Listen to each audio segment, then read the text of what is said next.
Hello everyone, welcome to round table study. तो देखो बच्चे, स्टार्ट करते हैं। पी ब्लॉक हम लोग एलिमेंट्स पढ़ रहे थे केमिस्ट्री में, और हम लोग अभी जो है केमिकल प्रॉपर्टीज़ के बारे में ही पढ़ रहे थे। नाउ अब हम फिर से केमिकल प्रॉपर्टी ही पढ़ेंगे, लेकिन इसमें हम लोग पढ़ेंगे सम एनोमलस बिहेवियर ऑफ नाइट्रोजन। यानी कि हमारी जो ये जो हमारा जो पी ब्लॉक एलिमेंट्स में हम जो ग्रुप नंबर जो हम 15 की बात कर रहे थे, जिसमें हमारा नाइट्रोजन ये सारी चीज़ें आ रही थी, तो उस वाले फैमिली में यानी कि नाइट्रोजन फैमिली में नाइट्रोजन को छोड़कर, ठीक है, मतलब सॉरी, नाइट्रोजन जो हमारा है ना, वो बाकी अदर फैमिली मेंबर से कुछ अलग टाइप की प्रॉपर्टी जो है वो शो करता है। कुछ अलग अलग टाइप की प्रॉपर्टी देखो शो करने का क्या मतलब है, यहाँ पर हम लोग समझते हैं एनोमलस प्रॉपर्टी को। ठीक है, तो सबसे पहले तो आप एक हेडिंग लगा लो, क्या? Anomalous property.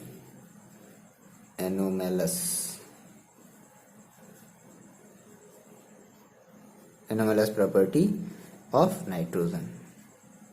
ठीक है, तो नाइट्रोजन कुछ डिफरेंट टाइप प्रॉपर्टीज हो जाएगा, बहुत सारी भी हम प्रॉपर्टीज देखने वाले हैं, डिटेल में हम लोग डिस्कशन करेंगे। ठीक है, तो नाइट्रोजन यहाँ पर कुछ अलग टाइप की प्रॉपर्टी शो करता है। अलग टाइप की प्रॉपर्टी शो करने का मतलब समझ रहे हो? जैसे मान लो इसको आप कुछ इस तरीके से ऐसे समझ सकते हो, जैसे मान लो होते हैं ना, जैसे घर में जैसे बहुत अच्छे अच्छे, मतलब पूरी फैमिली मान लो अच्छी है, ठीक है, और अब उसमें से एक जो बच्चा है ना, वो थोड़ा सा उद्दंड तरीके का निकल गया, मतलब थोड़ा सा समझ रहे हो ना किस तरीके का निकल गया। हाँ, तो यानी कि वो बाकी के लोगों के, यानी कि अपने फैमिली मेंबर के थोड़ा सा उसका जो नेचर है, बिहेवियर है, वो थोड़ा सा अजीब है।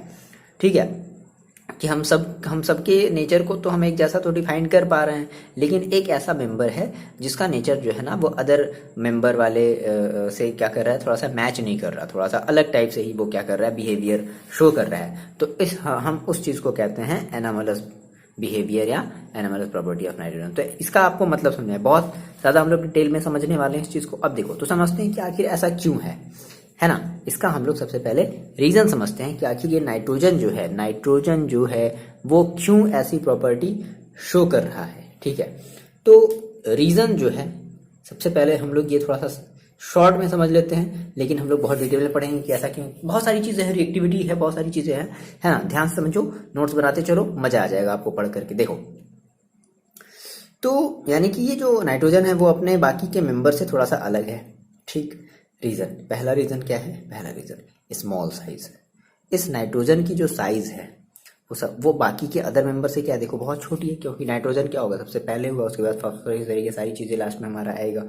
ठीक है, बिस्मथ आएगा लास्ट में। तो सबसे पहली चीज क्या है कि नाइट्रोजन की जो साइज है वो बहुत ज्यादा स्मॉल है। और ये सब सारी चीजें आपको क्लियर है ना। साइज कहने का मतलब आपसे क्या बताते हैं? साइज कहने का मतलब कि उसके न्यूक्लियस से आउटर ऑर्बिट की जो हमारी जो डिस्टेंस होती है, हम उसी को बोलते हैं साइज। तो नाइट्रोजन के केस में क्या होगा, सबसे छोटा होगा।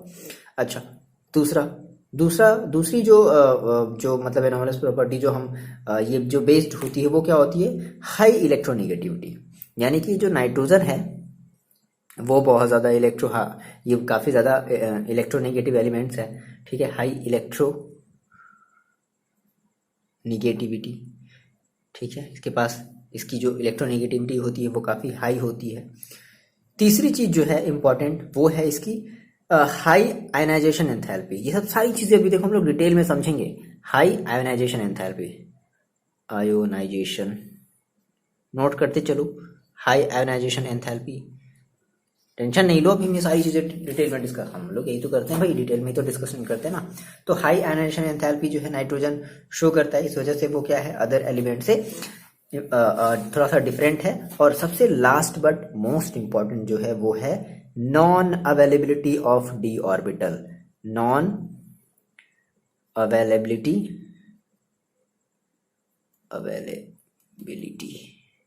नॉन अवेलेबिलिटी ऑफ डी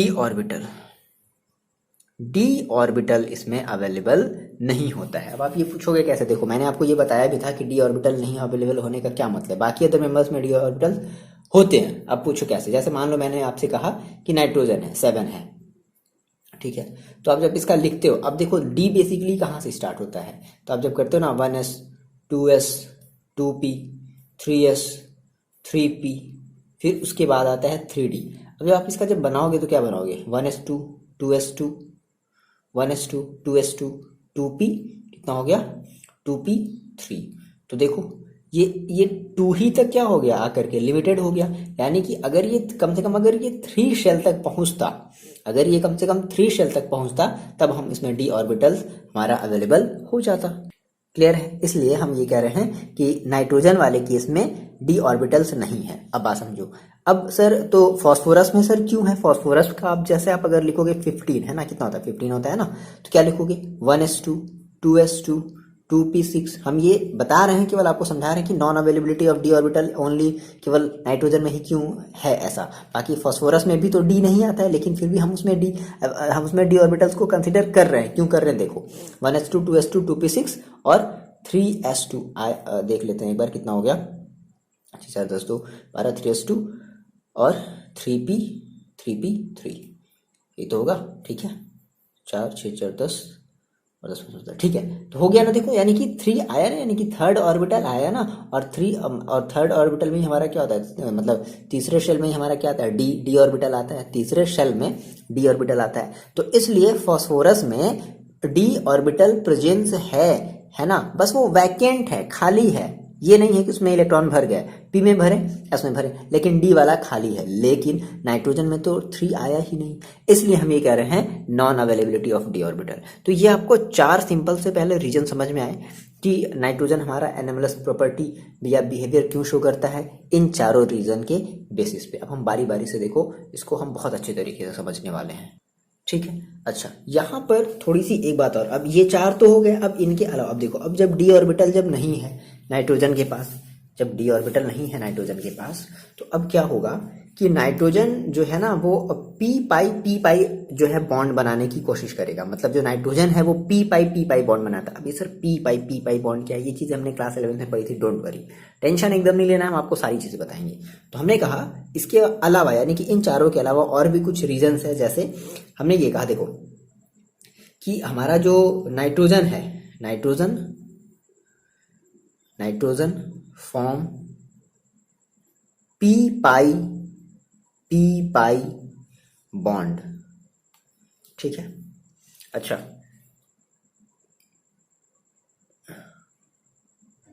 एक मिनट ठीक है, तो नाइट्रोजन हमारा क्या कर रहा है, पी पाई बॉन्ड बना रहा है। और बाकी के जो अदर एलिमेंट्स हैं, बाकी के जो हैवियर एलिमेंट्स हैं, जैसे फास्फोरस हो गया, ये सारी चीज़ें हो गई, वो हमारे पी पाई बॉन्ड नहीं बना पा रहे। अब यहाँ पर आपको टेंशन होगा, जैसे कि पी पाई बॉन्ड क्या है। देखो तो ये पी पाई बॉन्ड का मतलब समझ रहे हो? देखो मतलब जैसे आपने पढ़ा था पी पाई का, देखो मतलब क्या है। देखो क्या होता है, मान लो हमारा जब इस तरीके से जब ओवरलैपिंग होता था, याद आया क्या? याद आया होगा थोड़ा सा। इस तरीके से जब ओवरलैपिंग होता था, भूल गए? चलो कोई बात नहीं, याद दिलाते थोड़ा सा, हम आपको देखो और याद दिलाते हैं। आपने 2 तरीके की बॉन्डिंग पढ़ी थी, एक आपने पढ़ा था सिग्मा बॉन्ड। अब देखो ये सब बहुत बेसिक है, हम आपको एकदम 11th की चीज बता रहे हैं। अगर आपको ये चीज क्लियर है तो आप आगे बढ़ो। एक हमारा होता था सिग्मा बॉन्ड और एक हमारा होता था पाई बॉन्ड। रिलेट करना, ठीक है, पाई बॉन्ड, ये वही वाला पाई बॉन्ड है। इसको आप पाई भी लिख सकते हो, ऐसे भी लिख सकते हो, पी पाई, ठीक है। तो पाई बॉन्ड सिग्मा बॉन्ड। अब याद करो, अगर आपको याद होगा तो सिग्मा बॉन्ड देखो बेसिकली हम क्या करते थे, हमें कहते थे end to end overlapping, end to end overlapping, ठीक है। और पाई बॉन्ड में हमारा क्या होता था, लैटरल ओवरलैपिंग होता था, लैटरल ओवरलैपिंग। तो ये हमारा देखो क्या है, एक लैटरल ओवरलैपिंग है। अब इनके एटम्स जो हैं वो छोटे हैं, ऑर्बिटल्स छोटे हैं, तो मतलब कहने का मतलब क्या है कि ये ना एक मतलब अच्छा सा क्या हो जाएगा, एक पी पाई बॉन्ड हमारा क्या कर लेगा, बना लेगा। कौन? Nitrogen, due to small size, छोटे साइज होने की वजह से। नहीं समझे? देखो ये हमारा होता है पी ऑर्बिटल, कुछ ऐसे ही तो बनाते हैं, ठीक है, और इसके साथ एक और पी ऑर्बिटल है ना। जब ये दोनों आपस में मिले तो क्या बना दिए, पी पाई बना दिए। लो अच्छा, अब मान लो अगर पी पाई डी पाई बनाना होगा, तो एक एग्जांपल के थ्रू आपको बता रहे हैं, अगर पी पाई डी पाई बनाना होगा तो, या फिर डी पाई पी पाई बनाना होगा तो कैसे बनाएंगे। अब डी आपको पता है ना कैसे बनाते हैं, फूल पत्ती की तरह, ये आपका डी होता था और ये आपका पी है। जब ये आपस में मिलेंगे तो देखो मतलब कुछ इस तरीके से, ये थोड़ा सा ऐसे टेढ़ा टेढ़ा रहना चाहिए था, ये इस तरीके से, ये इस तरीके से, ये इस तरीके से, ये इस तरीके से। अब देखो क्या हुआ, ये आपस में मिले कुछ इस तरीके से, समझ रहे हो। तो ये आपका डी पाई, ये आपका डी पाई बॉन्ड बना, समझ रहे हो ना, डी पाई डी पाई डी पाई पी पाई, डी पाई और पी पाई, ठीक है। ये आपका डी पाई पी पाई और ये आपका पी पाई बॉन्ड बन रहा है। तो जो नाइट्रोजन है वो क्या बना रहा है, पी पाई बॉन्ड बना रहा है, समझ गया। सिग्मा बॉन्ड पाई बॉन्ड समझ में आया। ये आपका पाई बॉन्ड है ना, सिग्मा बॉन्ड कैसे बनता था, एस ऑर्बिटल। क्लियर हुआ ये बात क्या, या फिर इस तरीके से जो हम बनाते थे, ठीक है ना, एस वाले को ही लेकर के आप समझो, छोड़ो, ठीक है ना। तो सिग्मा बॉन्ड और पाई बॉन्ड ये आपका क्या है, पी ऑर्बिटल। तो क्या बन रहा है आपका एक मतलब पाई का मतलब क्या, लैटरल ओवरलैप। तो ये जो इस तरीके से जब देखो इस तरीके से जब ये ओवरलैप कर जाएगा, ये वाली कानी उंगली ये वाली उंगली एक दूसरे के ऊपर ऐसे आ गई, तो हमारा ये क्या बन रहा है, ये हमारा एक पाई बॉन्ड बन रहा है ना। कैसा बॉन्ड बन रहा है, पाई बॉन्ड बन रहा है। अब ये पी ऑर्बिटल है तो इसलिए हम इसको बोलते हैं पी पाई।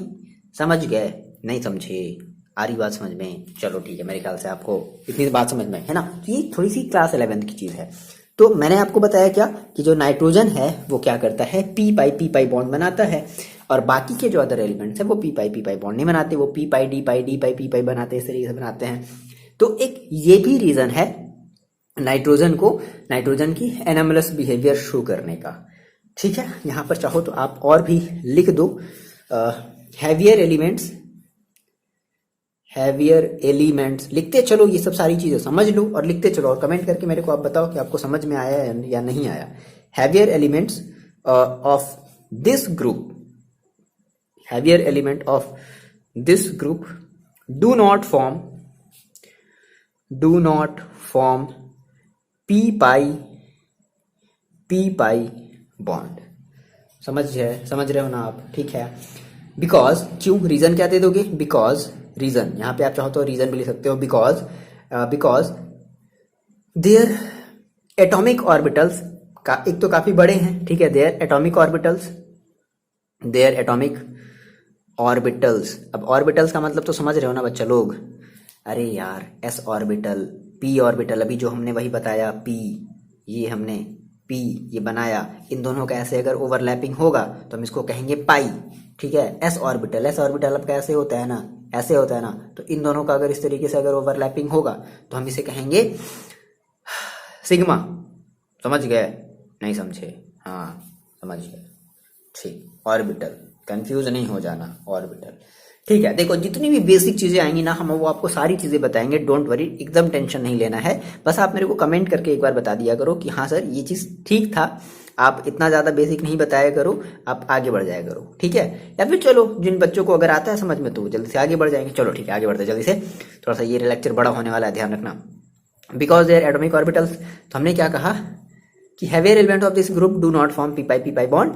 क्यों, रीजन क्या है, because their atomic orbitals are so large, है ना। उनके जो एटॉमिक ऑर्बिटल्स होते हैं तो पहली बात तो वो काफी बड़े होते हैं, है ना, और बड़े होने की वजह से इफेक्टिव ओवरलैपिंग नहीं हो पाता। देखो कोई भी चीज अगर छोटी चीज है तो एक बढ़िया सा एक ओवरलैपिंग होगा, लेकिन चीजें अगर बड़ी होती जाएंगी, है ना, तो कंफ्यूजन ज्यादा होता जाएगा और छोड़ जाए तो so large hence they cannot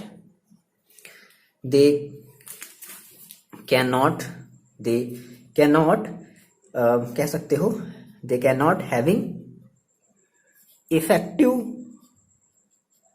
effective overlapping। समझ रहे हो आप बात, they cannot have effective overlapping।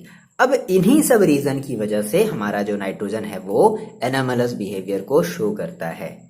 Clear हो गई बात, ठीक। अच्छा, अब क्या क्या एनामलस बिहेवियर शो करता है, अब हम वो देखने वाले हैं। आ रही बात समझ में, चलो। तो अब हेडिंग आप क्या लगा लो, हेडिंग वैसे कुछ नहीं रहेगा। अब हम यहाँ से हम नाइट्रोजन की कुछ एनामलस लिख लिया होगा आपने ना, है ना, ठीक है, ये चीज आपने लिख ली होगी। अब पीछे जाओ 2 सेकेंड, अरे 10 सेकेंड पीछे जाओ और लिख लो, ठीक है। तो अब क्या क्या एनामलस बिहेवियर शो करता है, अब हम लोग ये देखने वाले हैं, एनामलस प्रॉपर्टी ऑफ नाइट्रोजन या एनामलस बिहेवियर ऑफ इसको भी डाल देते हैं, जगह की थोड़ी सी ज्यादा जरूरत पड़ेगी। चलो इतनी बात आपको समझ में आई, क्यों हुआ ऐसा, क्यों हुआ नाइट्रोजन इतना बदमाश क्यों निकल गया। ठीक है, बदमाश भी कह सकते हो, अच्छा भी कह सकते हो, ऐसा कोई जरूरी नहीं है। ठीक, देखो तो पहली चीज हम ये समझते हैं, पहली चीज देखो क्या है, पहली जो एनोमलस प्रॉपर्टी या पहली जो एनोमलस बिहेवियर है वो हम समझते हैं। देखो पहली चीज जो है ना, नाइट्रोजन जो हमारी होती है, नाइट्रोजन एग्जिस्ट एज, याद है कैसे एग्जिस्ट करता है, एज डाई एटॉमिक। मैंने आपको मैंने कम्युनिटी में एक पोस्ट भी डाला था, ठीक है। Nitrogen exist as diatomic molecule, diatomic molecules, ठीक है। अभी हम इसका रीजन भी देखेंगे। Nitrogen exist as diatomic molecule. अब डाई एटॉमिक मॉलिक्यूल्स है और आपको पता है कि नाइट्रोजन के बीच में ट्रिपल बॉन्ड होता है, और अगर ट्रिपल बॉन्ड है तो एंथैल्पी क्या होगी उनकी, ज्यादा होगी ना, ऑब्वियसली बात है भाई। Double bond, single bond, double bond, triple bond, तो एंथैल्पी ज्यादा किसकी होगी, ट्रिपल बॉन्ड वाले की ज्यादा एंथैल्पी होगी। तो बात को समझो, है ना। नाइट्रोजन हमारा कैसे एग्जिस्ट कर रहा है, एज एक डाई एटॉमिक मॉलिक्यूल्स की तरह कर रहा है। एंड टू नाइट्रोजन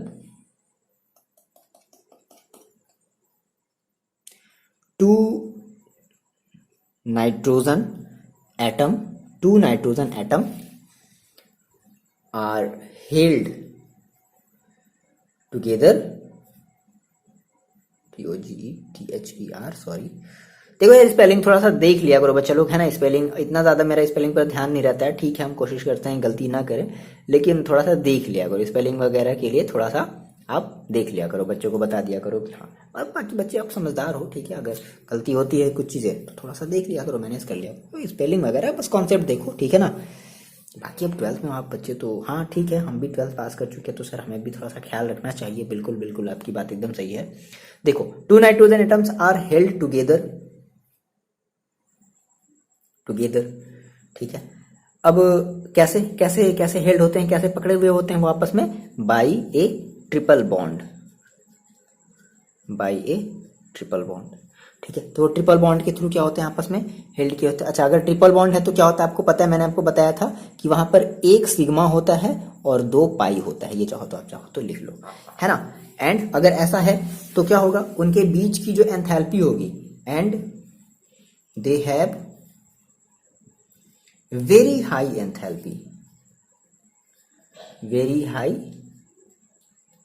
एंथैल्पी, ठीक है। कितना होता है, लगभग 941.4 किलो जूल पर मोल। वैसे याद रखने की जरूरत नहीं है, बट चाहो तो आप याद रख सकते हो, ठीक है। तो नाइट्रोजन की जो, यानी कि नाइट्रोजन हमारा कैसे एग्जिस्ट करता है, as a diatomic molecules exist करता है। एंथैल्पी बहुत ज्यादा हाई होती है, लेकिन बाकी के हमारे जो अदर एलिमेंट्स हैं वो ऐसा बिहेवियर नहीं करते हैं। अब इसका रीजन भी हम लोग समझते हैं। देखो बहुत ही सिंपल सा रीजन है। इस रीजन को पता है आप अपनी डेली लाइफ से रिलेट कर सकते हो। अगर ऐसा नहीं होता ना, तो पता है आज हमारी पूरी की पूरी अर्थ जल रही होती। कैसे, देखो भी समझाते हैं कैसे जल रही होती। हाँ, मजा आ रहा है ना सुन करके, हाँ नहीं मजा कहाँ से आएगा। देखो बात समझो, ऐसा क्यों है, नेचर में ऐसा है। नेचर ने ऐसा नाइट्रोजन को ऐसा इसलिए बना दिया। आपको पता है ना कि हमारे एटमॉस्फेयर में कितना ज्यादा, सबसे ज्यादा गैसेस कौन सी है, नाइट्रोजन गैस है, पता है आपको। चलो अब देखो उसका कमाल देखो। अच्छा, अब मेरे को ये बता दो कि अगर इसकी एंथैल्पी अगर हाई है तो इसकी रिएक्टिविटी कैसी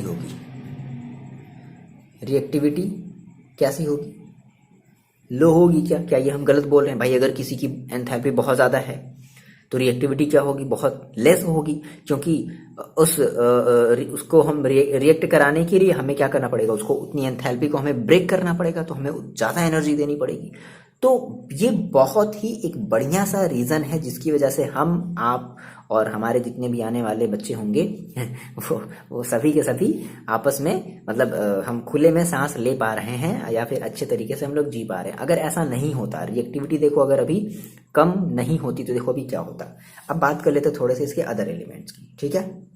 अच्छा, अब अगर अदर एलिमेंट्स की बात करें, थोड़ा सा संशय रखो, संशय मतलब थोड़ा सा डाउट रखो। अभी आगे हम ये चीजें क्लियर करेंगे कि ऐसा सर क्यों बोल रहे हैं, ठीक है।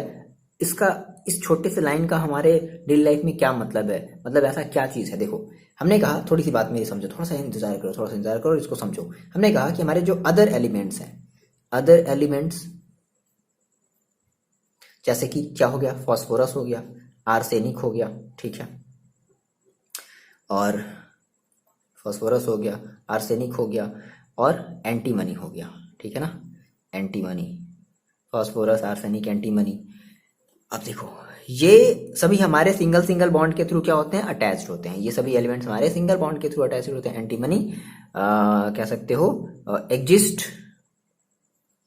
एग्जिस्ट इन वेरियस फॉर्म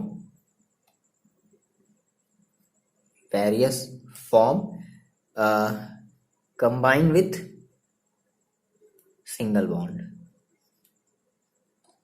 अब सिंगल बॉन्ड है तो इनकी रिएक्टिविटी, भाई इनकी एंथैल्पी क्या होगी, लो होगी।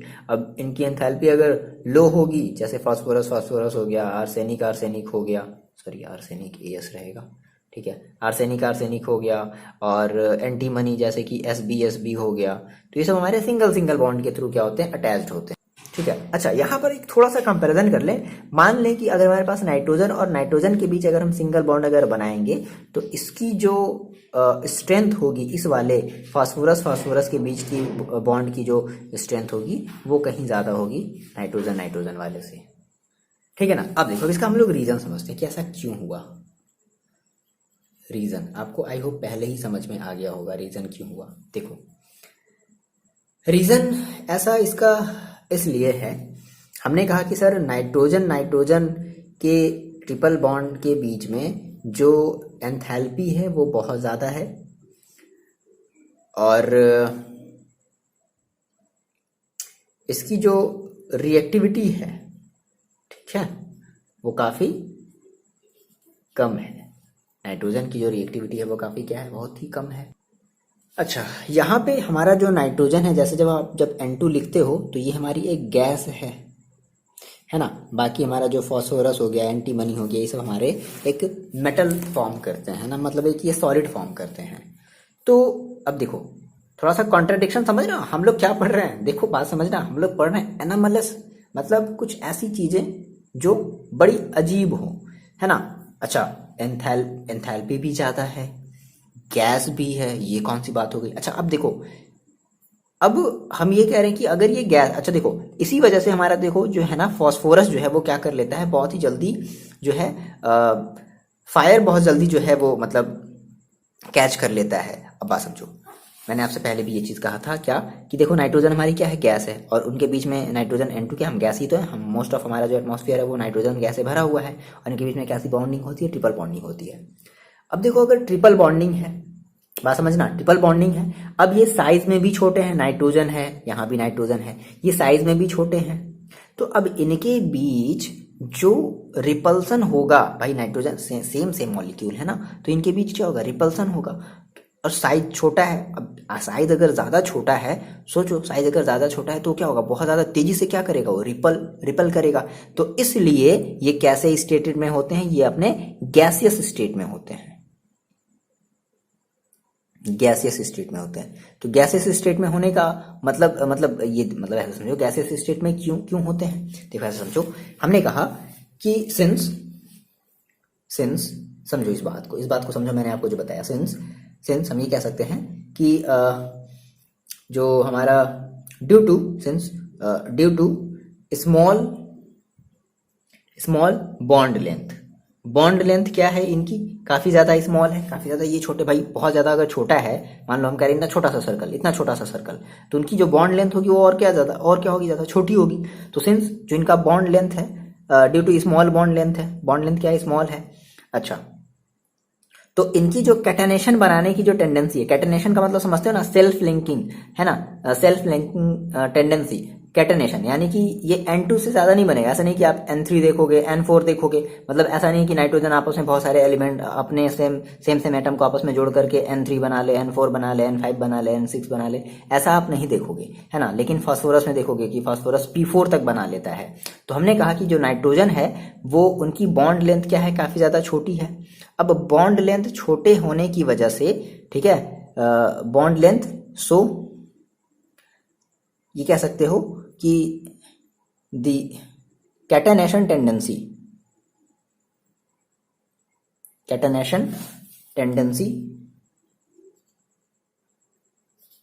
Is weaken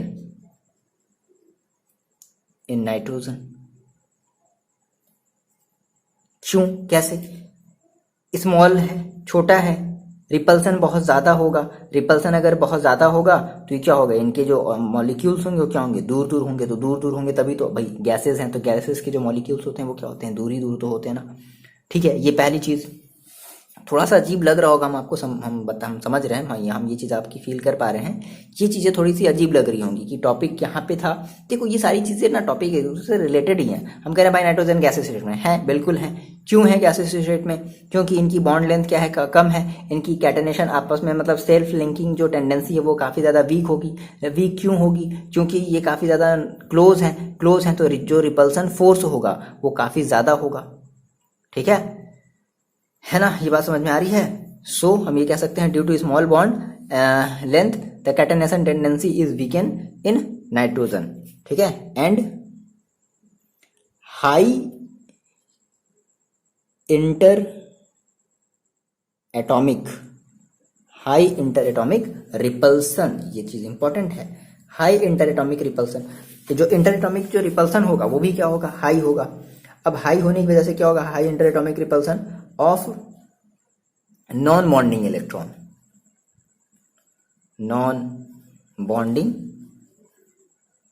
electron. So nitrogen exist as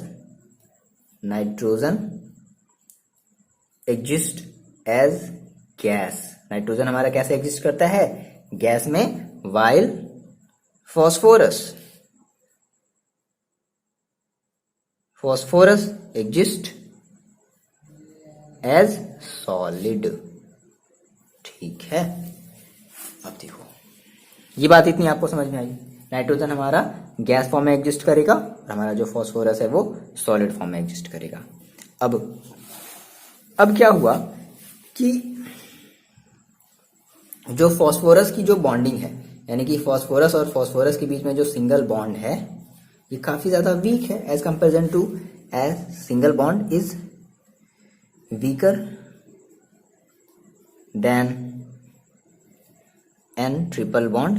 ठीक है, अब देखो कितना बढ़िया नेचर ने कितनी अच्छी चीज बनाई है। ठीक है, नेचर ने ये सब चीज बनाई तभी तो हम ये सब चीज डिस्कवर कर पा रहे हैं। अगर ऐसा जैसे इसका अगर अपोजिट होता ना तो आज हमारा अर्थ जो है ना कंटिन्यू जलता रहता। सोचो नाइट्रोजन की अगर एंथैल्पी अगर ज्यादा नहीं होती तो नाइट्रोजन हमेशा, फॉस्फोरस देखो, फॉस्फोरस को अगर आप खुले हवा में छोड़ दोगे ना तो ये ऑक्सीजन के साथ जो है बर्न होने लगेगा, जलने लगेगा। लेकिन नाइट्रोजन ऐसा नहीं है। समझ रहे हो कितना गजब नेचर, मतलब बनाने वाले ने भी कितना गजब क्या सोच करके ही बनाया है, तभी तो लाइफ पर, अर्थ पर लाइफ है। बहुत सारी चीजें यार, एक छोटी छोटी चीजें फैक्टर करती हैं, है ना। चलो अच्छा आते हैं, हमने कहा कि हमारा जो फॉस्फोरस है, फॉस्फोरस के बीच में क्या ऐसा सिंगल बॉन्ड है जो कि काफी ज्यादा वीकर है। किसके कंपैरिजन में, नाइट्रोजन के कंपैरिजन में। नाइट्रोजन के बीच में जो ट्रिपल बॉन्ड है उनके कंपैरिजन में ये काफी ज्यादा वीक है।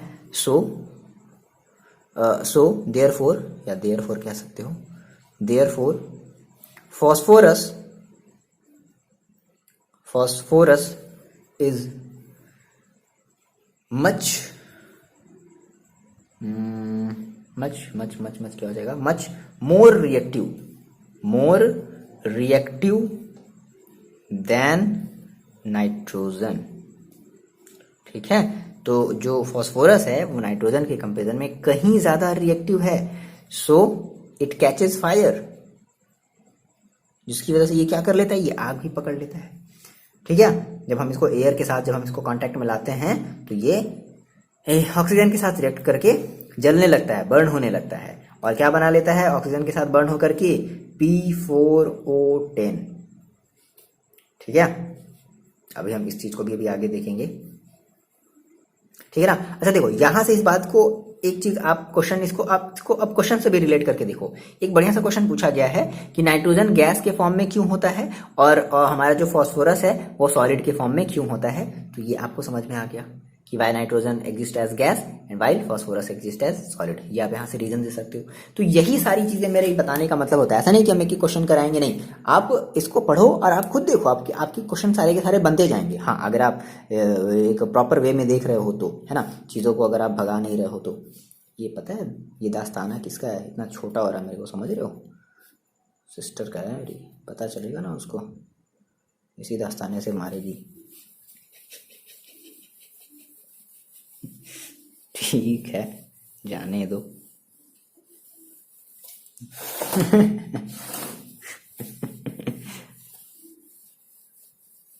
तुमने मेरा दास्ताना यूज किया, तुम्हारी हिम्मत कैसे हुई?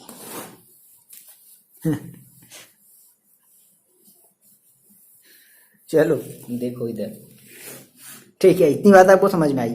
अच्छा, ठीक है। तो हमने ये रिएक्टिविटी देखा, नाइट्रोजन की रिएक्टिविटी थोड़ी कम है, फास्फोरस की सबसे ज़्यादा है, और बाकी उसके बाद आर्सेनिक से लेकर के एंड आगे ये फर्दर भी लिख लेना द रिएक्टिविटी। बाकी अगर हम अदर एलिमेंट्स की बात करें, the reactivity of other element decreases. कहाँ से कहाँ तक? From arsenic to bismuth. ठीक है, अब आर्सेनिक से लेकर के बिस्मथ तक की जो रिएक्टिविटी होगी वो क्या हो जाएगी? धीरे धीरे धीरे धीरे धीरे डिक्रीज होती है। देखो, फास्फोरस की सबसे ज्यादा है ना, नाइट्रोजन की सबसे कम है, उसके बाद नाइट्रोजन की सबसे रिएक्टिविटी कम है, उसके बाद फास्फोरस आया, फास्फोरस की सबसे ज्यादा हो गई, इतनी ज्यादा हो गई कि ऑक्सीजन के साथ रिएक्ट करके वो जल गया, जो है ना, ऑक्साइड बना लिया। ओके, उसके बाद फिर रिएक्टिविटी फिर और क्या हो जाएगी? धीरे धीरे फिर डिक्रीज होती जाएगी। तो ये सब चीजें, ऐसी कुछ चीजें हैं जिनको देखो आपको याद रखनी पड़ती हैं। ऐसा नहीं है कि नहीं केमिस्ट्री है तो नहीं एकदम पूरा बढ़िया सर कॉन्सेप्ट। ठीक है, कॉन्सेप्ट है, अच्छी बात है, ये तो सारी चीजें कॉन्सेप्ट के ही रिगार्डिंग है। कुछ बातों को आपको ध्यान भी रखना पड़ेगा। ऐसा नहीं है कि जो है आप जो है एक टॉपिक पे डिस्कवर करो, मतलब लगे रहो और एक टॉपिक को डिस्कवर करने में जो है अपना 40 साल निकाल दो। साइंटिस्ट लोग ऐसे ही तो करते थे, है ना, देखो उनकी इन्वेंशंस को देखो, है ना, एक एक टॉपिक वो। तो आप फिर ये काम करो। देखो, मैंने आपसे स्टार्टिंग से मैंने आपसे बताया है कि आप दो तरीके से नॉलेज गेन कर सकते हो। या तो चीज़ों को, जो चीज़ें पहले से बस से बताई गई हैं उनका एक कॉन्सेप्ट समझो, उन चीज़ों को याद रखो। दूसरी चीज़, अपना पूरा का पूरा लाइफ किसी एक चीज़ के लिए क्या कर दो, न्यौछावर कर दो, क्या कहते हैं उसको इंग्लिश में, जो भी कहते हो। तो ये मतलब है ना कि नहीं, मेरे को ये चीज़ डिस्कवर करना है, ये ऐसे क्यों, तो ये। लेकिन अब ऐसा कौन करता है? ऐसे कुछ लोग हैं करते हैं। हाँ, ये चीज़ आप फिर देखो, क्या बताएं यार आपको, बहुत सारी चीज़ें ऐसे बात करने वाली मेरे मतलब पास बहुत सारी ऐसी चीज़ें होती हैं। समय दो आप किसी भी चीज़ को, है ना। जब आप उस चीज़ को पढ़ लोगे, उसकी जो भी हिस्ट्री है, हिस्ट्री मतलब वो हिस्ट्री ज्योग्राफी की नहीं बात कर रहे हैं हम, इस फिजिक्स केमिस्ट्री की हिस्ट्री की बात कर रहे हैं। जब तक आप इसकी हिस्ट्री नहीं जानोगे, जब तक आप ये नहीं जानोगे कि इसके पास्ट में क्या हुआ, इसमें क्या मॉडिफिकेशन हुआ, इसमें क्या, इसको डिस्कवर कैसे किया गया, तब तक आप उसको फर्दर आगे नहीं ले जा सकते, है ना। तो आपको चीज़ों को सीखना पड़ेगा। आप अगर फिजिक्स को अगर ध्यान से पढ़े होगे तो आपने देखा होगा कि चीज़ें एक दूसरे से रिलेटेड हैं। पहले लोगों ने सर्च किया, फिर उनकी चीज़ें गलत हो गई, फिर उन चीज़ों को बेस बना करके फिर लोगों ने फिर आगे, यही तो हम लोगों ने क्लास 11 के फिजिक्स में हम लोगों ने यही बात तो करी थी ना, स्टार्टिंग वाले फर्स्ट वाले चैप्टर में, शायद आप लोगों ने पढ़ा होगा। यही तो है फिजिक्स, यही तो है साइंस। ठीक है, कि आपने कोई इन्फॉर्मेशन दिया, वो मान लो थोड़ा गलत हो गया, अब उस बेसिस पे कम से कम हमें ये बात तो पता चली कि अच्छा हाँ ये चीज़ गलत है, ये चीज़ नहीं हो सकता, अब हम उस चीज़ के अलावा किसी दूसरी चीज़ पर फोकस करेंगे, है ना। तो ये चीज़ होती है। तो चीज़ों को ऐसा नहीं है कि नहीं सर ये मतलब रटने वाली बात है, ये रटने वाली बात नहीं है। समझ सकते हो, अब दिमाग की कैपेसिटी आपको इतनी बढ़ानी पड़ेगी कि आपको ये चीज़ें समझनी पड़ेगी, है ना। कि पहले नाइट्रोजन था, नाइट्रोजन बहुत ज़्यादा जो है रिएक्टिव नहीं था, फास्फोरस बहुत ज़्यादा रिएक्टिव हुआ। अब उसके बाद रिएक्टिविटी, उसके बाद फर्दर क्या हो जाएगी, डिक्रीज होती जाएगी, आर्सेनिक टू बिस्मथ। अभी हम ये नाइट्रोजन फैमिली की केवल बात कर रहे हैं। ओके, अब देखो, अब यहाँ से हम ना क्या है कि अब हम इस नाइट्रोजन फैमिली को अब हम बारी बारी से किसी के साथ रिएक्ट कराने वाले हैं। जैसे हाइड्रोजन से रिएक्ट कराएंगे, हेलोजन से रिएक्ट कराएंगे, ऑक्सीजन से रिएक्ट कराएंगे, और अब हम उनकी क्या देखने वाले हैं, रिएक्टिविटी देखने वाले हैं। तो अब आप नेक्स्ट हेडिंग लगा दो। क्या लगा दिया जाए next heading? Reactivity towards hydrogen. तो सबसे पहले हमारी पास ये जो, देखो मेरे वर्ड्स को पकड़ो, मैंने कहा कि अब हम क्या करने वाले हैं, अब हम रिएक्टिविटी देखने वाले हैं कि नाइट्रोजन जो है वो हाइड्रोजन के साथ रिएक्ट करके क्या बनेगा, ये सब सारी चीजें, हेलोजन के साथ रिएक्ट करके क्या बनेगा, उसकी रिएक्टिविटी क्या होगी, ऑक्सीजन के साथ रिएक्ट करके क्या बनेगा, तो ये सारी चीजें देखने वाले हैं। तो आप हेडिंग लगाओ क्या, रिएक्टिविटी टुवर्ड्स हाइड्रोजन, हाइड्रोजन के टुवर्ड्स रिएक्टिविटी। ठीक है, तो अब हाइड्रोजन के टुवर्ड्स अगर रिएक्टिविटी अगर आप कराओगे तो पहले हाइड्रोजन से रिएक्शन कराओगे तो क्या बनेगा, हाइड्राइड, मतलब फॉर्मेशन ऑफ हाइड्राइड। क्या बनेगा, formation of hydride.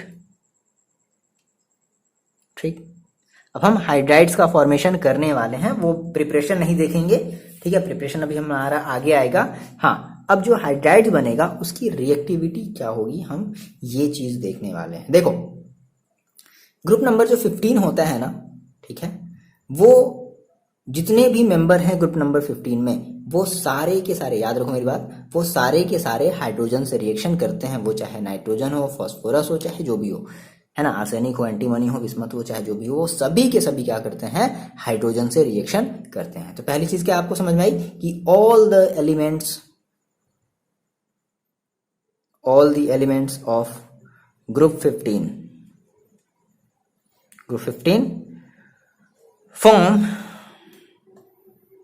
Form hydrides. ठीक, अच्छा, ये जो हाइड्राइड्स होते हैं ये गैसियस फॉर्म में होते हैं। कैसे फॉर्म में होते हैं भाई, गैसियस फॉर्म में होते हैं। ठीक है, गैसियस हाइड्राइड्स बनाते हैं। जैसे मान लो कि हमारे पास नाइट्रोजन है, तो नाइट्रोजन हाइड्रोजन से रिएक्ट करके क्या बनाएगा, NH3, अमोनिया, आपको पता है। उसके बाद फास्फोरस है, ये बनाएगा PH3। उसके बाद आर्सेनिक है, AS, ये बनाएगा AsH3। उसके बाद एंटीमनी है, ये बनाएगा हमारा SbH3, और लास्ट में हमारा बनाएगा BiH3। ये बात समझ में आ गई। इसका नाम है, इसको आप अमोनिया बोलते हो, इसको आप बोलते हो फॉस्फीन। याद रखना, सभी नाम नहीं याद रखने हैं, ठीक है, फॉस्फीन इसे बोलते हैं, और इसे अरसाइन बोलते हैं, है ना, याद रख लो, अरसाइन या अरसीन जो भी बोल लो। ठीक है, और SbH3 इसे हम लोग बोलते हैं स्टाइबिन, शायद नहीं, हाँ स्टाइबिन ही बोलते हैं। ठीक है, स्टाइबिन बोलते हैं, और इसे हम लोग बोलते हैं बिस्मुथाइन। ठीक है, तो ये आपको नाम थोड़े से याद रखने पड़ेंगे। इसका तो पता है ना, अमोनिया, इसको कैसे बोल सकते हैं, अमोनिया। ठीक है, अमोनिया। अच्छा, इसका मतलब आपको ये देखो साफ साफ दिख रहा, चाहे जो भी हो, है ना। हमने कहा जैसे मान लो कि अगर हम बात करें अगर NH3 की, तो या हम मान लो PH3 की भी अगर बात करें, तो N होगा, और उसके साथ हमारे पास 3 हाइड्रोजन क्या होंगे, अटैच होंगे। अब देखो नाइट्रोजन के लास्ट शेल में होता कितना है, 5 इलेक्ट्रॉन होता है, तो एक 3 तो इसके साथ शेयर कर लिया। अब बचे कितने पास, नाइट्रोजन के पास, यानी कि जब ये हाइड्राइड बनाएगा तो इस केस में नाइट्रोजन के पास या फास्फोरस के पास क्या है, एक पेयर ऑफ इलेक्ट्रॉन बच जाएगा। वो चाहे फास्फोरस हो, देख लो, 1 हाइड्रोजन, 2 हाइड्रोजन, 3 हाइड्रोजन, 1 हाइड्रोजन के साथ, 2 हाइड्रोजन के साथ, मतलब ये दूसरे वाले हाइड्रोजन के साथ 1 इलेक्ट्रॉन, तीसरे वाले हाइड्रोजन के साथ 1 इलेक्ट्रॉन, तो बचे कितने इलेक्ट्रॉन, 2 इलेक्ट्रॉन बचे, जिनको हम बोलते हैं इलेक्ट्रॉन पेयर। 1 इलेक्ट्रॉन पेयर बच गया इसके ऊपर। अब यहाँ से आपके लिए एक क्वेश्चन, देखते हैं आपकी केमिस्ट्री थोड़ी कितनी स्ट्रांग है। सर क्या बात कर रहे हो, क्यों मजाक कर रहे हो। देखो आप मेरे को बात बताओ कि अगर इस नाइट्रोजन के पास, इस फास्फोरस के पास अगर 1 पेयर ऑफ इलेक्ट्रॉन बचा हुआ है, तो ये हमारा कैसा ट्रीट करेगा, एज अ बेस या एसिड। बता दो आप मेरे को, इतनी बात बता दो, इतनी बात बता दो कि सर इतने बज करके इतने मिनट पर, मतलब इतने मिनट पर आपने ये क्वेश्चन पूछा था, और इसका आंसर मैंने ये बताया आपके बताने से पहले। चलो देखिए कितने बच्चे बता पाते हैं, ये बताओ, मतलब कैसा ये ट्रीट करेगा, एज अ बेस ट्रीट करेगा या एज अ एक एसिड ट्रीट करेगा। देखिए कितने बच्चों को पता है बेस और एसिड के बारे में, क्या उनको नॉलेज है, देखिए कितना जानते हैं आप।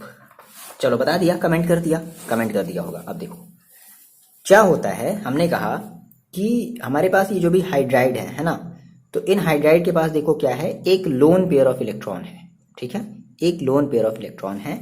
और अगर ये लोन पेयर इलेक्ट्रॉन है, बात को ध्यान सुनना, अगर ये लोन पेयर इलेक्ट्रॉन है तो ये किसी को डोनेट कर सकते हैं। बोलो बोलो बोलो, ये डोनेट कर सकते हैं। और अगर कोई भी कंपाउंड अगर अपना इलेक्ट्रॉन, अगर लोन पेयर अपना एक इलेक्ट्रॉन अगर वो डोनेट करता है तो उसको हम लोग लुईस बेस कहते हैं। तो ये हमारा जो हाइड्राइड है ना, वो कैसा एक्ट करेगा, एक्ट करेगा एज अ लुईस बेस की तरह। कितने बच्चों का सही हुआ, अब आप ये खुद देख लो, है ना। तो हमने कहा कि भाई देखो, अब इन हाइड्राइड्स के पास क्या, एक लोन पेयर ऑफ इलेक्ट्रॉन है। अब अगर लोन पेयर इलेक्ट्रॉन है तो ये अपने इलेक्ट्रॉन को डोनेट कर सकते हैं। तो अगर इलेक्ट्रॉन को डोनेट अगर करते हैं अगर कोई भी कंपाउंड, तो हम उनको कहते हैं लुईस बेस। तो ये एसिड ना होकर के क्या होगा, लुईस बेस। ये भी क्या होगा, एक लुईस बेस की तरह ट्रीट करेगा। चलो देखो कॉन्सेप्ट अगर आपको समझ में आया, अगर आपको पता है तो अच्छी बात है, नहीं पता है तो आप ये बात यहाँ से 2 बातें आप नोट में करके लिख लो, मैं आपको बता दे रहा हूँ। देखो बेस और एसिड का ना मतलब बहुत सारे तरीके से डिफाइन किया, बेसिकली 3 तरीके से डिफाइन किया गया है। तो आपके लिए जो जरूरी है हम वो बता दें। हम ये बात कर रहे हैं लुईस बेस की। फिर एक हमारा आता है एक आता है ना वो एक कैसे एक नाम करके था, हम देखो भूल गया थोड़ा, प्रोटोनेटेड कुछ करके आता था, ठीक है, हम फिलहाल उसकी बात नहीं कर रहे हैं। आप यहाँ से एक बात नोट डाउन कर लो कि आप लुईस ये सब क्लास 11th की चीज है। आप लुईस एसिड किसे कहोगे, तो लुईस एसिड बेसिकली क्या होता है कि any substance that can accept a pair of electron,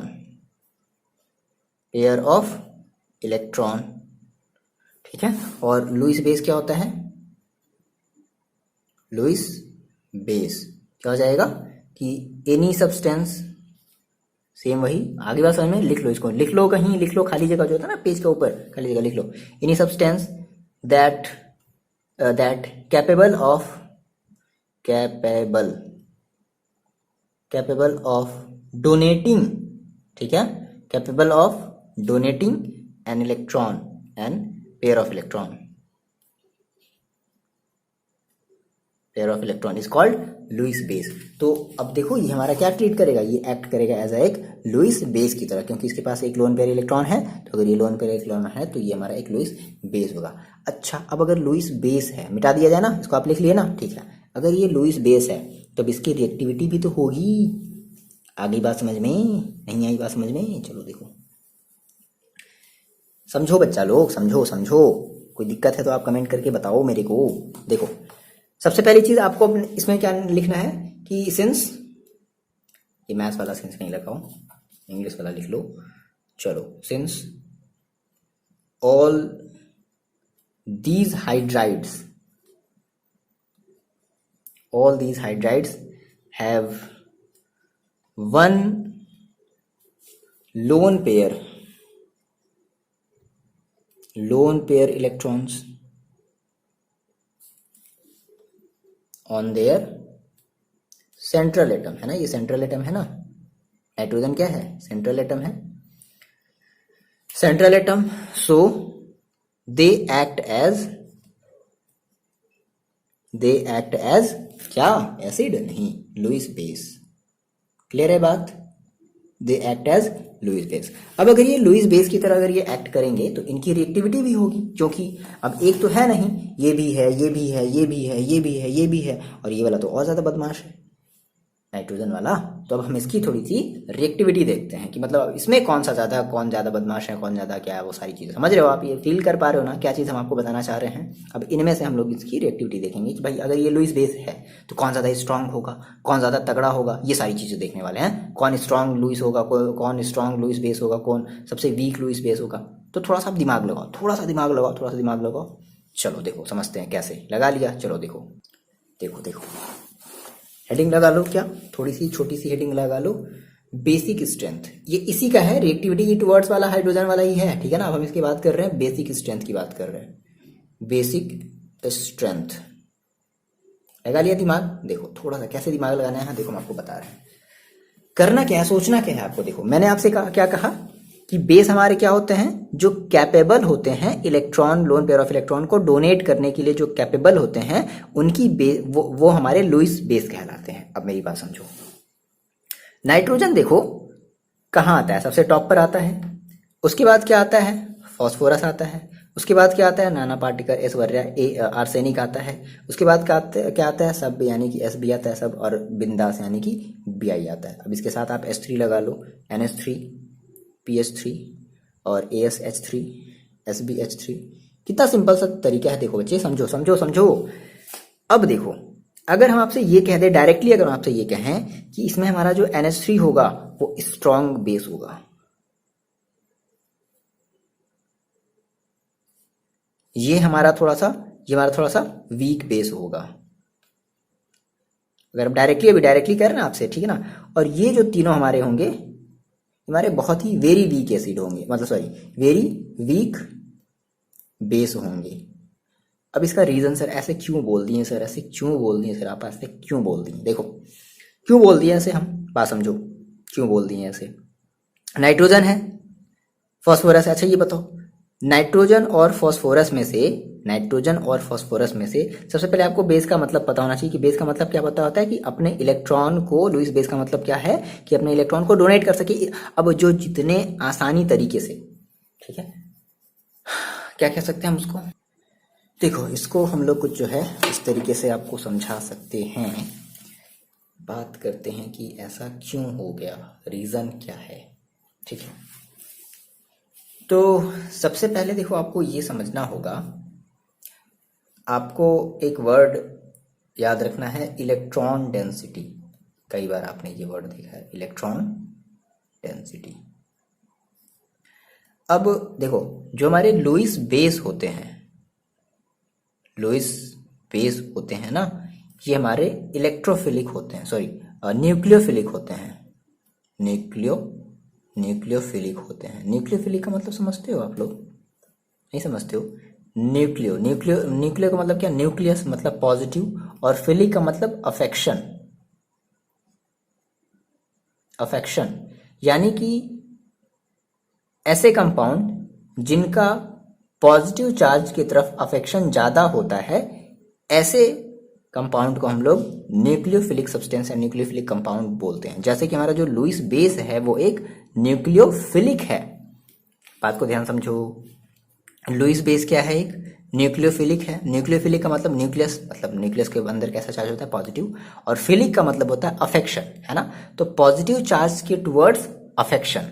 अब देखो, और इलेक्ट्रॉन डेंसिटी, आपको दो बातें ध्यान रखनी। अब देखो होता क्या है, अगर हम आपसे ये कहें कि ये मेरे को बताओ कि इन सभी में से जो इलेक्ट्रॉन डेंसिटी है वो किसके ऊपर ज्यादा होगी, N के ऊपर, P के ऊपर, AS के ऊपर, SB के ऊपर। अब ऐसी बात है, बहुत सारे बच्चे बोलेंगे N के ऊपर, जो कि सही बात है ना। देखो क्यों, N छोटा है एज कंपेरिजन टू P। हमने कहा मान लो भाई इतना छोटा हमारा था N वाले के लिए, अब इसके ऊपर 2, इसके ऊपर 2। अब ये 2 कहीं भी हो सकते हैं, ऐसा नहीं है कि यहाँ एक यहाँ, मतलब एक पॉसिबिलिटी होती है, ढूंढने की पॉसिबिलिटी होती है। समझ रहे हो आप ये चीज, नहीं समझ रहे हो?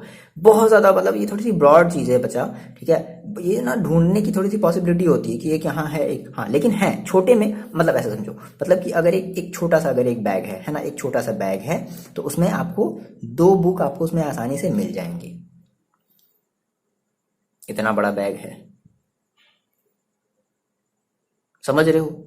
और बड़ा हो गया, समझ रहे हो? तो कह रहे हैं इलेक्ट्रॉन डेंसिटी, तो जो इलेक्ट्रॉन डेंसिटी होगी वो इसके ऊपर सबसे ज्यादा होगी, उसके बाद इसके ऊपर, इसके, उसके, फिर उससे कम थोड़ा, फिर उससे कम, फिर सबसे कम।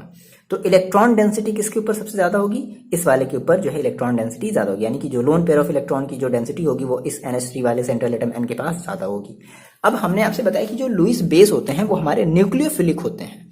न्यूक्लियोफिलिक का मतलब क्या होता है कि जो पॉजिटिव आयंस के टुवर्ड्स अफेक्शन रखते हैं, प्यार रखते हैं, है ना, कि वो तुरंत पॉजिटिव वाले आयंस को अपनी तरफ क्या कर लेंगे, खींच लेंगे। अब बात समझो, अगर इसकी साइज छोटी है, मतलब इसके पास इलेक्ट्रॉन डेंसिटी ज्यादा है, इस NH3 के पास इलेक्ट्रॉन डेंसिटी ज्यादा है, सुन लो मेरी बात पहले समझ लो, इलेक्ट्रॉन डेंसिटी इसके पास ज्यादा है, तो ये क्या होगा, ये H वाले आयन को तो तुरंत खींच लेगा फटाक से अपनी तरफ। भाई बेस हम बात कर रहे हैं, हमने कहा ना लुईस बेस, मतलब इन दो इलेक्ट्रॉन की ही वजह से तो ये क्या कर रहे हैं भाई, देखो इस दो इलेक्ट्रॉन की वजह से, मतलब इसका जो कह सकते हैं कि इसका जो इंटरेक्शन होगा H की तरफ वो थोड़ा सा तगड़ा होगा। क्यों? क्योंकि इलेक्ट्रॉन डेंसिटी इसके ऊपर ज़्यादा है, इसके ऊपर थोड़ी सी कम है, इसके ऊपर और कम हो गई, इसके ऊपर और कम हो गई, इसके ऊपर और कम हो गई। तो पहला जो रीज़न है वो ये बताया गया कि भाई इलेक्ट्रॉन डेंसिटी ज़्यादा है। इलेक्ट्रॉन डेंसिटी ज़्यादा होने की वजह से क्योंकि इसका साइज़ क्यों है, स्मॉल है, इसका साइज़ थोड़ा बड़ा है, इसका साइज़ थोड़ा सा और बड़ा हो गया, तो साइज़ छोटे होने की वजह से नाइट्रोजन का जो इलेक्ट्रॉन डेंसिटी है, यानी कि कंसंट्रेशन ऑफ जो इलेक्ट्रॉन है स्मॉल रीजन में 2 इलेक्ट्रॉन, वो थोड़ा ज़्यादा हो गया। अब साइज अगर थोड़ा मतलब सॉरी इलेक्ट्रॉन डेंसिटी अगर ज़्यादा हो गई, अगर इलेक्ट्रॉन डेंसिटी अगर ज़्यादा हो गई तो ये क्या करेगा, ये आसानी से ये H+ आयन को अपनी तरफ क्या कर लेगा, खींच लेगा। भाई लुईस बेस का मतलब क्या, न्यूक्लियोफिलिक। अच्छा देखो, दो बातें याद रखनी है। देखो कुछ बातें ऐसी होती हैं ना जिनको आपको एक छोटे से पेज में लिख करके अपने वॉल पर पेस्ट कर लेना चाहिए। तो लुईस बेस आपके कैसे होते हैं, न्यूक्लियोफिलिक। लुईस एसिड कैसी होती है, इलेक्ट्रोफिलिक होती है। देखो किस तरीके से, जैसे मैंने भी बहुत सारी चीजें करी हैं, मैं आपको दिखा नहीं सकता, मतलब मेरे वॉल पर ना कई सारी ऐसी चीज़ें लगी हुई हैं और कुछ ऐसे भी मैंने चीज़ें बनाई हैं, जैसे एक ये देखो, है ना। तो इस तरीके की कुछ चीज़ें जो बना करके अपने वॉल पर पेस्ट कर लिया करो, ठीक है, कि हाँ ये चीज़ें मेरे को अब पता रहेंगी, ये चीज़ें हम भूलेंगे नहीं। समझ रहे हो, ऐसा नहीं है। देखो सभी को यहाँ पर सीखता ही है, कुछ बच्चे हैं कि सीखने में इंटरेस्ट रखते हैं, वो समहाउ कैसे भी करके सीखना चाहते हैं, कुछ हो गया काम चलाऊ, कुछ ऐसे बच्चे होते हैं, तो काम चलाऊ वाला आपको नहीं बनना है। तो मैंने आपसे कहा कि जो लुईस बेस होते हैं वो हमारे न्यूक्लियोफिलिक होते हैं। न्यूक्लियोफिलिक का मतलब क्या होता है कि जो पॉजिटिव चार्ज के टुवर्ड्स थोड़ा सा अफेक्शन रखते हैं, थोड़ा सा लव रखते हैं, कि अच्छा वो पॉजिटिव चार्ज की तरफ ज़्यादा अट्रैक्ट हो जाते हैं। ये बात समझ में आई। तो इलेक्ट्रॉन डेंसिटी ज़्यादा है, इलेक्ट्रॉन डेंसिटी ज़्यादा होने की वजह से, इलेक्ट्रॉन डेंसिटी ज़्यादा क्यों है, क्योंकि इस नाइट्रोजन का साइज इसके बाकी के कंपेरिजन में छोटा है, ठीक है। अब क्या होगा कि लुईस बेस है ना, दैट मीन इलेक्ट्रोफिलिक, तो कौन ज्यादा तेजी से क्या करेगा, कौन ज्यादा तेजी से अट्रैक्ट करेगा, ये जो नाइट्रोजन वाला है, वो ज्यादा तेजी से क्या कर लेगा, इस H+ आयन को अपने दोनों इलेक्ट्रॉनों की हेल्प से क्या करेगा, ज्यादा तेजी से अट्रैक्ट करेगा। तो जिसके बेसिस पे हम कह रहे हैं कि इसकी एसिडिक स्ट्रेंथ सबसे ज्यादा है, इसकी कम है, इसकी कम है, इसकी कम है, और इसकी और सबसे लीस्ट है। चलो इसको हम लोग थोड़ा सा एक सुटेबल तरीके से लिख सकते हैं। देखो कैसे, देखो तो दो जो बातें मैंने आपको लिखाई थी ना, लुईस बेस, जो हमारा है न्यूक्लियोफिलिक, वो सारी चीज़ें आप ना थोड़ा सा साइड में कहीं लिख लेना। तो रीज़न देखो हम लोग इसका सिंपल सा समझ लेते हैं। हमने कहा कि जो हमारा जो नाइट्रोजन है, पहली बात, nitrogen has smallest size,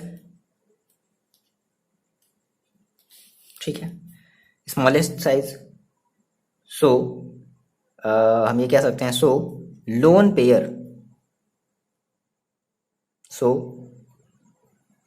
pair is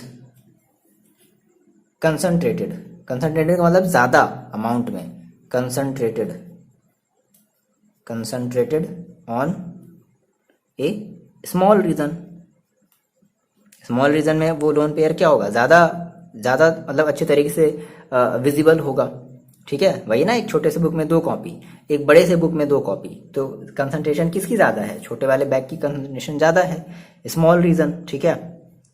and electron density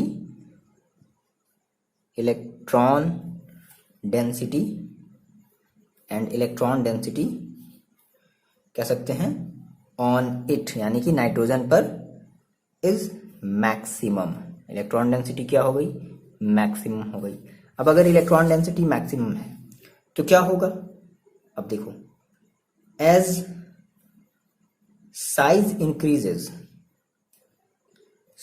increases down the family, ये फैमिली में हम जैसे जैसे जाएंगे साइज क्या करेगी, इंक्रीज करेगी, है ना, down the family, the electron density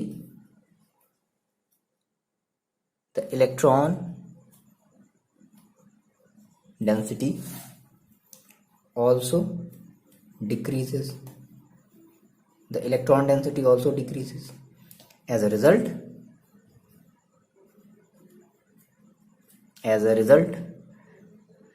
the electron कह सकते हैं as a result the electron donor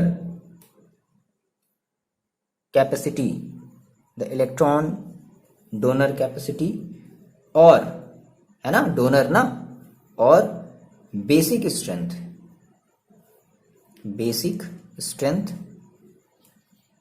क्या होती जाएगी, डिक्रीजेज। नहीं समझे, चलो एक बार और, एक लास्ट ट्राई और करते हैं। देखो ऐसे समझो, डिक्रीजेज डाउन द ग्रुप।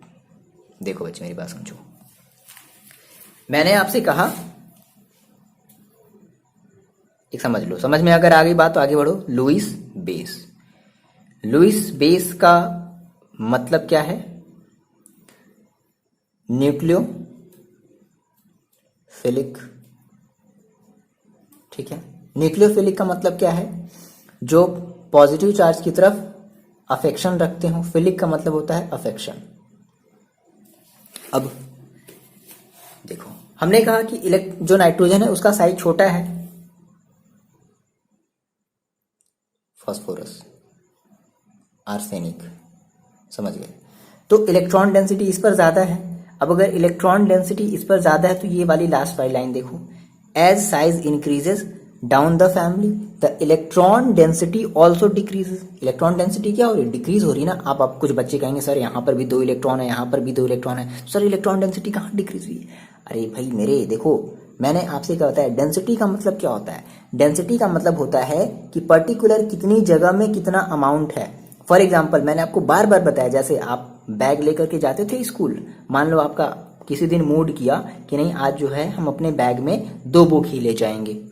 ठीक है, मान लो किसी दिन मूड किया, मान लो किसी दिन टीचर्स का मूड किया कि नहीं जो है सारे के सारे जो है हम सब्जेक्ट की कॉपी चेक करेंगे, प्रिंसिपल सर ने ऑर्डर दे दिया है, और आपने कहा कि अरे यार अब तो मर गया, अब तो सारे के सारे कॉपी बुक्स हमें ले जाने पड़ेंगे। तो आपने ठूस ठूस करके क्या कर दिया, उस बैग में बुक्स को भर दिया।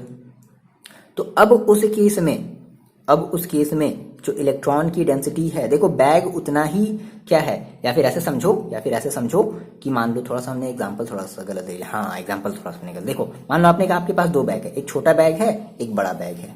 ठीक है, आपने कहा कि ऐसा करते हैं कि भाई आज जो है हम इस छोटे वाले बैग में 2 बुक ले जाते हैं, ठीक है ना। और दूसरे दिन क्या हुआ कि पता चला कि आपको जो छोटा वाला जो बैग था, आपने जो अभी जस्ट खरीदा था आपने, वो उस वाले बैग को आपको, मतलब आपका जो भाई है छोटा वाला या बड़ा वाला जो भी भाई है, पसंद आ गया और उसने ज़बरदस्ती आपसे उसको छीन लिया।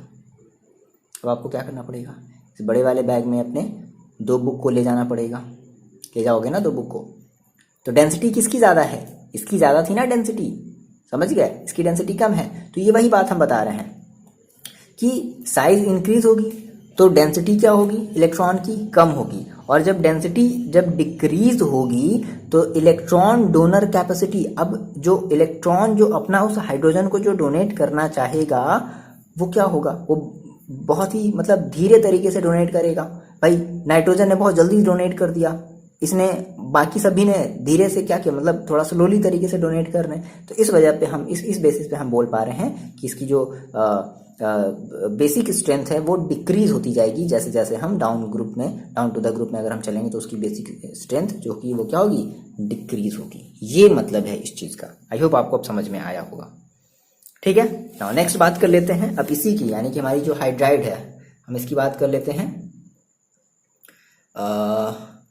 थर्मल स्टेबिलिटी की। थर्मल स्टेबिलिटी, चलो बताओ थर्मल स्टेबिलिटी किसकी सबसे ज्यादा होगी, चलो बता दो जल्दी से, बता दो जल्दी से, जल्दी से बता दो। देखो थर्मल स्टेबिलिटी का मतलब समझ रहे हो ना, वही मतलब कौन कितना ज्यादा स्टेबल होगा। भाई छोटा है ज्यादा स्ट्रांग होगा, बड़ा होता जाएगा वो थोड़ा और वीक होता जाएगा, समझ गए। तो क्या हो जाएगा थर्मल स्टेबिलिटी में, क्या हो जाएगा, it decreases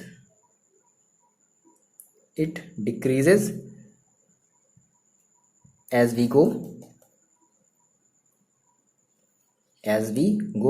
down to the group। जैसे जैसे हम ग्रुप में जाएंगे हमारी थर्मल स्टेबिलिटी क्या होती जाएगी, डिक्रीज होती जाएगी। दैट मीन्स हमारी जो डिक्रीजिंग ऑर्डर होगी वो हो जाएगी NH3, उसके बाद सबसे और कम होगा हमारा PH3, फिर उससे कम होगा ASH3, फिर उससे कम होगा SBH3 और सबसे कम होगा BiH3। ठीक है, रीजन बता सकते हो? बता दो जल्दी से, रीजन क्या हो जाएगा बच्चा, बता दो क्या हो जाएगा। As we go down to the group, the size of central atom, the size of central atom increases। Size अगर इंक्रीज हो रही है तो तोड़ना आसान है, सो बॉन्ड स्ट्रेंथ डिक्रीजेज। समझ गए? नहीं समझे? समझ गया? हाँ समझ गया। ठीक, मतलब जितना ज़्यादा डिस्टेंस रहेगा बॉन्डिंग उतनी ही वीक होती जाएगी, डिस्टेंस कम रहेगा तो बॉन्डिंग स्ट्रांग होगी। समझ गया? बहुत समझदार हो आप लोग। हाँ हाँ ठीक ठीक, हम भी वही समझा रहे हैं जो आप समझ रहे हो। चलो देखो आगे। तो ये हो गई हमारी थर्मल स्टेबिलिटी। अच्छा, बॉइलिंग एंड मेल्टिंग पॉइंट पर क्या इफेक्ट पड़ेगा बता सकते हो क्या? चलो सोचो थोड़ा। बॉइलिंग एंड मेल्टिंग पॉइंट, थोड़ा सा दिमाग लगाओ। तीसरे नंबर पे हम लोग बात कर लेते हैं रिएक्टिविटी टुवर्ड्स हाइड्रोजन वाले में। बॉइलिंग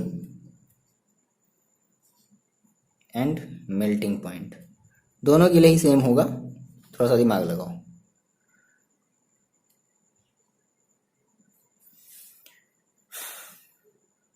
लगा लिया दिमाग?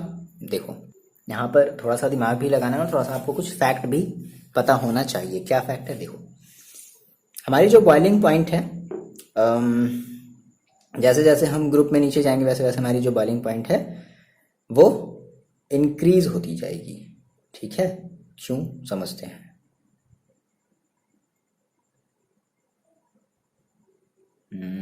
देखो इसको कुछ इस तरीके से समझ लिया जाए।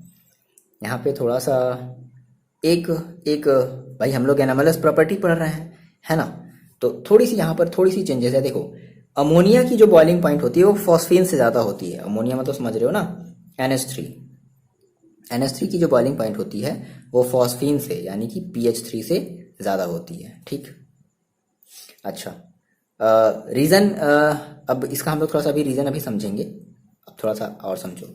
लेकिन अब इसके बाद फास्फोरस के बाद यानी कि फॉस्फीन के बाद, इसके बाद अगर हम जा रहे हैं नीचे तो हमारी जो बॉइलिंग पॉइंट होगी वो इंक्रीज होती जाएगी। तो पहली बात ये समझ में आई कि अमोनिया की जो बॉइलिंग पॉइंट है वो फॉस्फीन के बॉइलिंग पॉइंट से हायर है।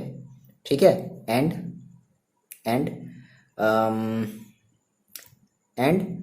उसके बाद हम ये कह लें एंड देन बॉइलिंग पॉइंट, समझो समझो समझो, थोड़ा सा बता रहे हैं, रुक जाओ टेंशन नहीं लो। अरे यार, एंड बॉइलिंग पॉइंट इंक्रीजेज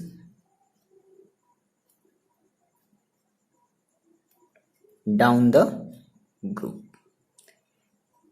अब यहां पर आपको एक फैक्ट पता होना चाहिए और वो फैक्ट क्या है हम आपको बता रहे हैं। देखो फैक्ट क्या है सुनो, क्लास 11th की बात फिर से आ जाओ क्लास 11th में। देखो क्लास 11th में आपने दो टाइप के फोर्सेस पढ़े थे। एक आपने पढ़ा था हाइड्रोजन बॉन्ड, ठीक है, और एक आपने पढ़ा था वंडर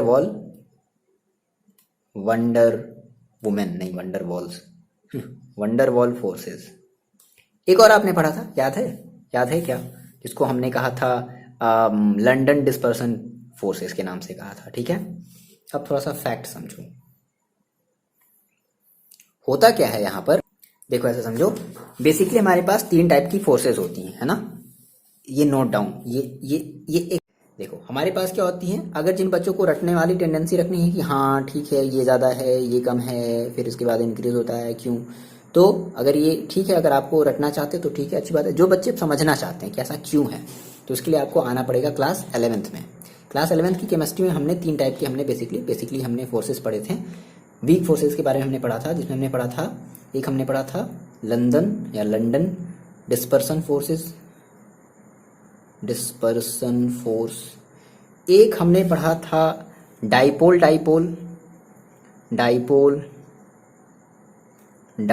इंटरैक्शन, समझ रहे हो, या जिसको हम वंडरवॉल फोर्सेस भी बोलते हैं। वंडरवॉल समझो वंडरवॉल फोर्सेस, ये सब एक्स्ट्रा है, लिख लेना कहीं, वंडरवॉल फोर्सेस। और एक हमने तीसरा एक और हमने पढ़ा था हाइड्रोजन बॉन्ड,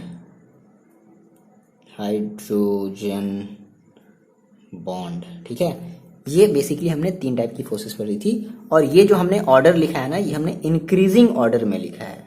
इस चीज को लिखो, ये हमने कैसे लिखा है, इंक्रीजिंग ऑर्डर में होता था, यानी कि सबसे ज्यादा हाइड्रोजन, यानी कि जो हाइड्रोजन बॉन्ड अगर है तो इन दोनों के कंपैरिजन में ये ज्यादा है, उसके बाद ये है, उसके बाद ये है।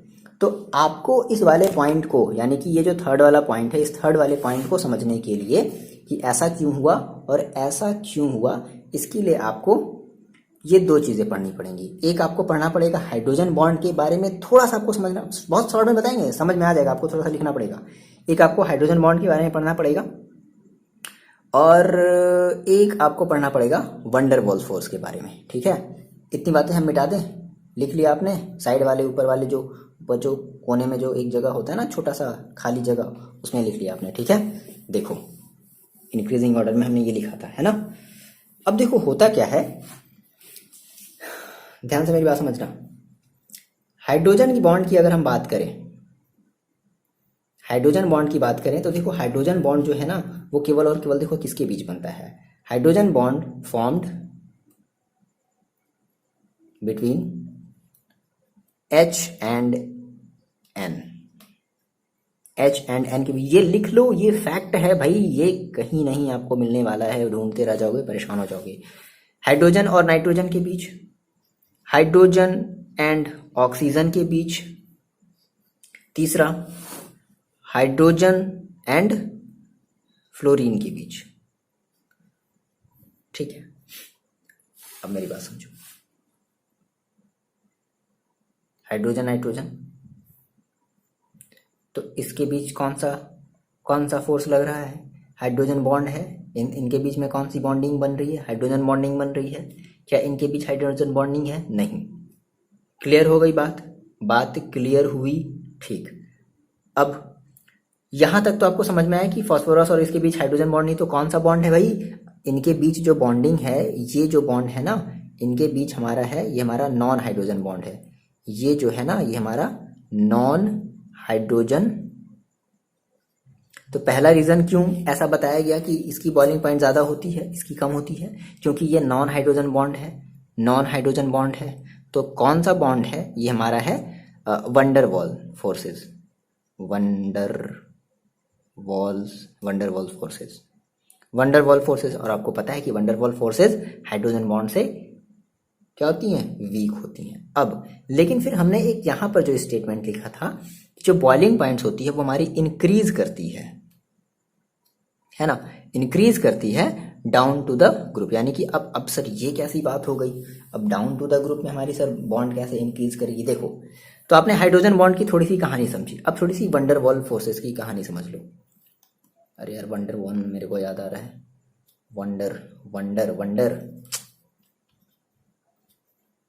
वंडरवॉल फोर्सेस, ठीक है। अब इसकी थोड़ी सी कहानी समझो। देखो इसकी कहानी क्या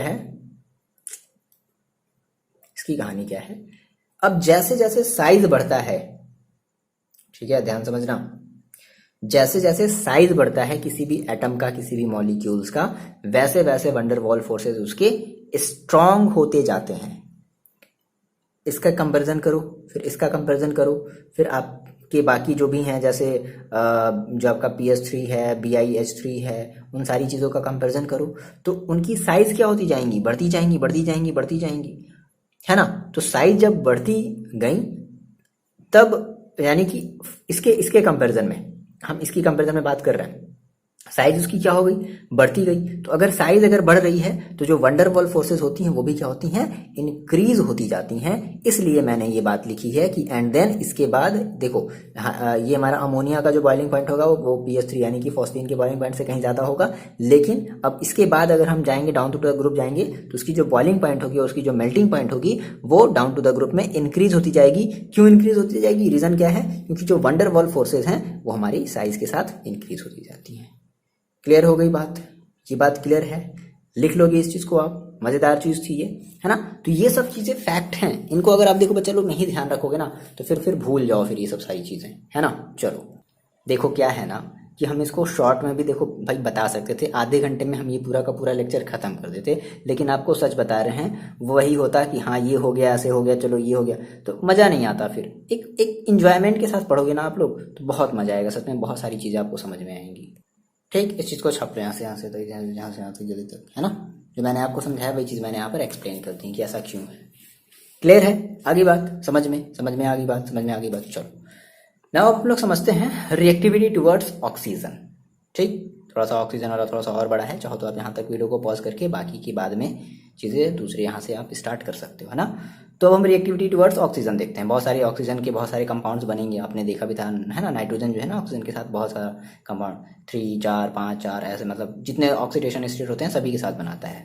ठीक है, तो सारे के सारे आपको थोड़े से याद रखने पड़ेंगे। मिटा दिया जाए इन चीज़ों को, समझ में आ रहा है यहाँ तक, आपको समझ में आया, कमेंट करके बताओगे कि सर मेरे को यहाँ तक समझ में आया, या फिर सर यहाँ तक मेरे को कुछ भी समझ में नहीं आया, पता नहीं क्या क्या पढ़ाए जा रहे हो सर, ऐसे ऐसी चीज़ें तो मैंने पहली बार सुनी थी। ठीक है, तो हेडिंग आप लगा लो क्या, रिएक्टिविटी टुवर्ड्स ऑक्सीजन। ठीक, चलो हेडिंग लगा लिया जाए, रिएक्टिविटी टुवर्ड्स